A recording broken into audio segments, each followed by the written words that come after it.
In the past I use to like those companies जो खुले दिल से डिविडेंड देती है, and that's why right now मेरे पोर्टफोलियो में आईटीसी सबसे ज्यादा डिविडेंड देता है मुझे, और आईटीसी में मैंने 2-3 साल पहले इन्वेस्ट किया था, and now the things have been changed. Now मुझे वो कंपनीज में मैं कम इन्वेस्ट करता हूँ जो कंपनीज बहुत ज्यादा अपने प्रॉफिट का हिस्सा डिविडेंड में बांट देती है। तो ऐसा क्यों, why I have changed my investment philosophy, वही हम आज के इस एपिसोड में हम बात करेंगे, and also we will discuss that last financial year में मेरी डिविडेंड इनकम क्या थी। So all this things we are gonna discuss in this particular episode, so everything in this episode. Let's get started. Hey guys, my name is Pratik. I hope you are doing well. And first of all, let us discuss that what is dividend. And इसे अगर मैं एक बहुत ही ज्यादा simplified example के साथ समझाऊं, तो लेट्स अज्यूम दैट आपका एक बिजनेस है और उस बिजनेस ने 100 रुपए का प्रॉफिट जनरेट किया, और इस 100 रुपए के प्रॉफिट में से, प्रॉफिट आफ्टर टैक्स है ये, इस 100 रुपए के प्रॉफिट में से आपको लगता है दैट 50 रुपया मैं कंपनी में रखता हूँ बिकॉज इन द फ्यूचर कुछ ऐसे खर्चे आ सकते हैं और उसके वजह से मुझे ये पैसा साइड में रखना चाहिए मेरी कंपनी के अंदर। सो 50 रुपया आपने रिजर्व में रख दिया, उसे रिजर्व कहते हैं, तो रिजर्व में आपने 50 रुपया रख दिया। फिर 20 या 30 रुपया ऐसा है जो आपको कंपनी को चलाने के लिए चाहिए रहेगा, फॉर एग्जांपल एम्प्लॉय कॉस्ट के लिए, फॉर एग्जांपल जो इलेक्ट्रिसिटी बिल है उसके लिए, फॉर एग्जांपल रेंट के लिए। तो ये जो वर्किंग कैपिटल है वो आपको चाहिए रहेगा, तो वो 20-30 रुपीज है। सो रिमेनिंग जो 10 से 15 रुपया बचा है वो पैसा आपको मतलब कुछ भी काम का नहीं है। बिजनेस में अगर आप रखोगे फिर भी वो बहुत ज्यादा इंपैक्ट नहीं क्रिएट करेगा, और बिजनेस से आप निकाल लोगे फिर भी बिजनेस के जो रनिंग एक्सपेंसेस है उसको कुछ फर्क नहीं पड़ेगा। सो आप डिसाइड करते हो दैट ये 15 रुपया मैं निकाल लेता हूँ कंपनी में से, और वो 15 रुपया आप अपने एक्सपेंस के लिए खुद की इनकम में ले लेते हो। So you are the only owner of that company, और आपने थोड़ा बहुत पैसा निकाल लिया उस कंपनी में से आपके खुद के एक्सपेंसेस को फुलफिल करने के लिए। और ये चीज जब बहुत बड़ी बड़ी लिस्टेड कंपनीज में होती है जहां पे हजारों शेयर होल्डर्स हो गए उन कंपनीज के, and share holders are nothing but the part owner of that business.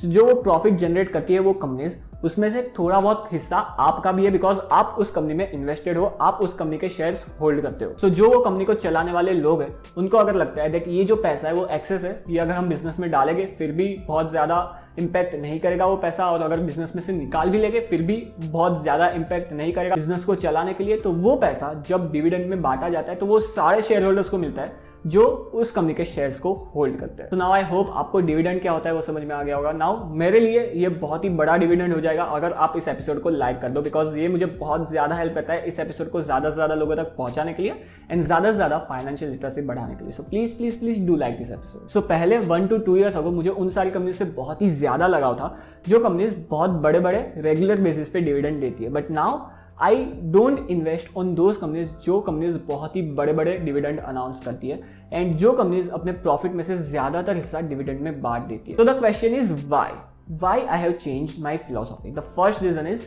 That there is the possibility that उस कंपनी के पास जो ग्रोथ अपॉर्चुनिटी है वो बहुत बड़ी नहीं है। See guys, let me tell you one thing, जब कंपनी के पास एक्सेस पैसा आता है, एक्सेस कैश आता है, तो वो पैसा कंपनी 3 जगहों पे डाल सकती है। The first one is dividend declare कर लिया, सो वो पैसा डायरेक्टली कंपनी के बाहर चला गया और अपने शेयर होल्डर्स के पास चला गया।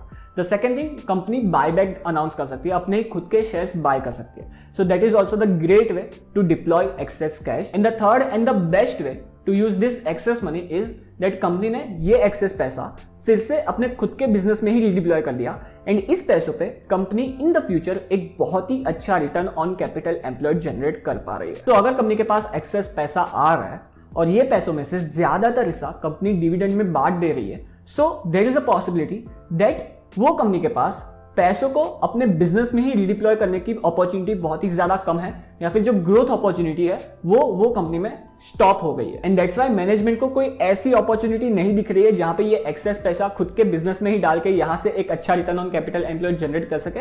एंड दैट्स व्हाई मैनेजमेंट इस पैसों को डिविडेंड के रूप में अपने शेयर होल्डर्स के साथ बांट रही है। So I am not telling that dividend बहुत ही ज्यादा खराब चीज है, but the best way to use excess money अगर कंपनी के पास आता है तो वो ये है कि कंपनी या तो बायबैक अनाउंस कर दे या फिर अपने खुद के ही बिजनेस में डिप्लॉय कर दे और वहां पे उस पैसों पे एक अच्छा return on capital employed generate करे ईयर ऑन ईयर बेसिस पे, कंटिन्यूअस बेसिस पे। There are so many companies जो डिविडेंड्स नहीं देती है, बहुत ही ज्यादा कम डिविडेंड्स देती है। क्यों?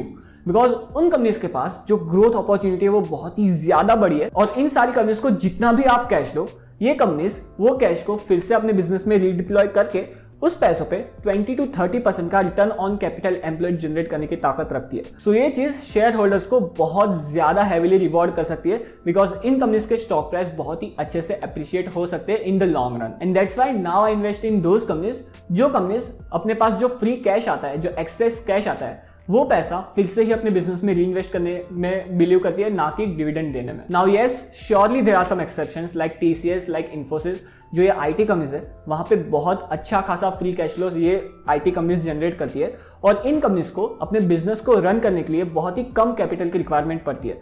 So that's why TCS, Infosys जैसी कंपनीज बायबैक भी बहुत अच्छे से अनाउंस कर सकती है और अपने शेयर होल्डर्स को डिविडेंड भी अच्छे से दे सकती है, एंड फिर भी वो जितना भी पैसा, जो कम पैसा फिर से अपने बिजनेस में डिप्लॉय करती है, वो पैसों पे भी एक अच्छा return on capital employed generate करती रहती है और अपने शेयर होल्डर्स के लिए वेल्थ जनरेट करती रहती है। ITC is also one of the example जहां पे आईटीसी अपने सिगरेट बिजनेस से बहुत ही अच्छे से बहुत ही बड़ा फ्री कैश फ्लो जनरेट करती है, एंड ये पैसों में से थोड़ा बहुत पैसा ही चाहिए आईटीसी को बाकी सारे बिजनेसेस को चलाने के लिए।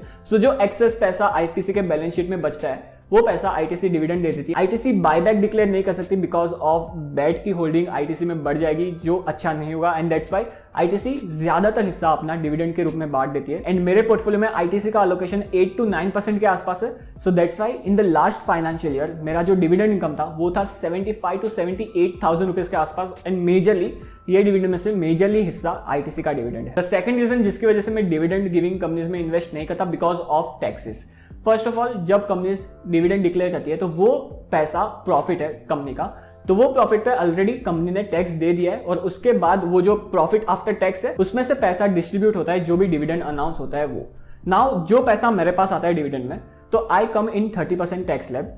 सो जो पैसा मेरे पास डिविडेंड आया उस पर मुझे 30% जितना टैक्स देना पड़ता है। तो अगर मैं 100 रुपए कमाता हूँ डिविडेंड में, तो उसमें से 30 रुपीज तो टैक्स में ही चले जाता है, तो मेरे पास बचता है 70 rupees. So that's why I prefer कि कंपनी या तो बायबैक अनाउंस कर दे, या फिर कंपनी वो पैसा खुद के बिजनेस में डाल दे instead of giving dividend, because dividend पे टैक्स बहुत ही ज्यादा हैवीली देना पड़ता है मुझे। एंड दैट्स व्हाई अगर आप मेरे वीडियोस को रेगुलरली वॉच करते हो तो you know that which companies I have in my portfolio. अगर आपको नहीं पता तो ये एपिसोड चेकआउट कर लेना, जिसकी लिंक आपको ऊपर कार्ड में और लाइक बटन के नीचे मिल जाएगी, and you will get to know that which companies I hold in my portfolio. So इन सारी कंपनीज में से आईटीसी इज द कंपनी जो सबसे ज्यादा डिविडेंड डिक्लेयर करती है, and in the future 2 to 3 years down the line I think so that United Spirits will be also the company जो कंपनीज अच्छे से डिविडेंड डिक्लेयर करेगी, बिकॉज जो यूनाइटेड स्पिरिट्स है उसका डेट बहुत काफी हद तक कम हो गया है, and in the future United Spirits को बहुत ज्यादा कैश की रिक्वायरमेंट नहीं रहेगी। सो जो प्रॉफिट जनरेट करेगी यूनाइटेड स्पिरिट्स, उसमें से ज्यादातर हिस्सा डिविडेंड के रूप में बांट दिया जाएगा। सो दीज टू कंपनीज सबसे ज्यादा डिविडेंड मुझे देती है, बाकी सारी कंपनीज अपने डिविडेंड को फिर से रिडिप्लॉय करते रहती है अपने बिजनेस में, एंड एक अच्छा return on capital employed generate करती रहती है। Which company you hold in your portfolio जो सबसे ज्यादा डिविडेंड देती है आपको? Let me know in the comment section below. On that note guys, thank you to be with me in this episode as always. Do like this episode and subscribe to my channel, and don't forget to follow me on Instagram and Twitter as well. मिलते हैं ऐसे ही किसी नए episode में, तब तक के लिए गुड बाय।